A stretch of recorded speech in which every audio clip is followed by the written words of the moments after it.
자, 147조 원이라는 이 슈퍼 예산이 탄생한 것은 복지성 예산이 큰 폭으로 증가한 배경이 있습니다.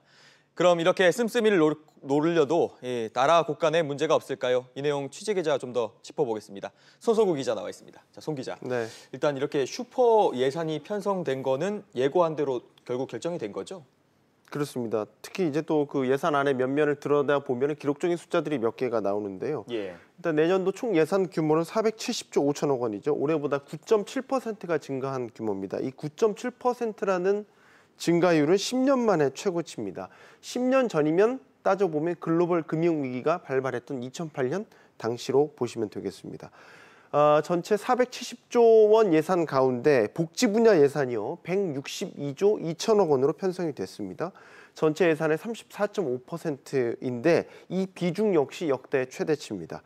복지 예산 가운데 이제 일자리 예산은 올해보다 22%가 늘어난 23조 5천억 원인데요. 역시 역대 최대 규모입니다. 네, 사실 나라 재정 운영에 대한 걱정을 하지 않을 수 없을 것 같은데 네. 정부는 문제가 없다는 입장이라고요? 그렇습니다. 늘어나는 세수를 감안하면 국가 재정 수지의 경우 내년에 GDP 대비 마이너스 0.18%로 비교적 안정적으로 관리가 되고 있고 국가 채무도 GDP 대비 39.4%로 올해보다 오히려 떨어져서 문제가 없다는 게 정부의 설명입니다.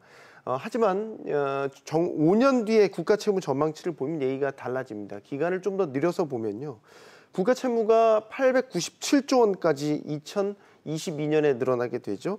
900조 원 가까이 늘어나게 된다는 얘기입니다. GDP 대비 퍼센트를 따져보면 41.6%까지 채무 비율이 늘어나게 됩니다.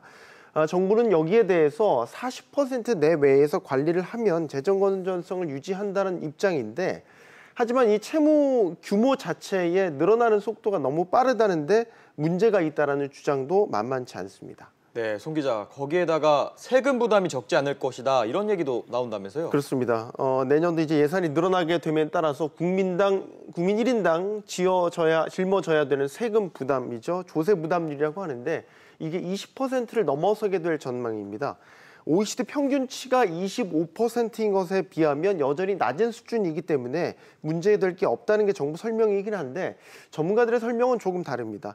선진국의 조세 부담률은 그 계산을 할 때에 그 분모의 부가가치세 등을 제외하기 때문에 우리나라와 직접 비교하는 것은 어렵다고 반박을 하고 있습니다. 따라서 전문가들의 설명을 빌리자면 실제 국민들이 체감하는 세금 부담은 더 클 수 있다는 얘기겠죠. 또 있습니다. 정부가 향후 5년간 60조 원의 세수 확보가 가능하다라는 전망도 내놨었는데 이 역시 낙관하기 어렵다는 지적이 나오고 있습니다. 지금 현재 저성장이 고착화되고 있고 글로벌 무역 분쟁 같은 불확실한 대외 상황도 세수 확보를 낙관적으로 보기에는 어렵다라는 지적이 나오고 있습니다. 네, 어쨌든 재정을 늘리기로 했으니까 효과가 나타나야 할 텐데 네. 거기에 대한 의구심도 아직 있다고요? 예산 증가액을 따져보면 전년과 비교했을 때 40조 원이라는 예산이 더 늘어나게 되죠. 예. 그런데 이 40조 원의 대부분이 사실상 복지성 예산으로 투입이 됩니다. 취약계층의 소득 감소분을 일시적으로 메워주는 땜질식 처방에 그칠 것이라는 우려가 여전한데요. 이에 대한 전문가의 평가 들어보겠습니다. 예. 이짝이 많이 줄고 소득이 줄은 부분에 대한 보완을 하는 데만 해도 4조에서 한 10여 조 가까이 들어가는 돈이 있기 때문에 이번에 40조가 증액이 된다고 하더라도 그런 부분에 투입되는 부분이 많아서 비생산적일 것이라는 게 우려가 하나고. 네. 예산 증가분이 연구개발과 같은 생산적인 부분에 더 많이 투입됐으면 한다. 이런 아쉬움의 목소리도 나오고 있습니다. 네, 알겠습니다. 손 기자 이야기 잘 들었습니다.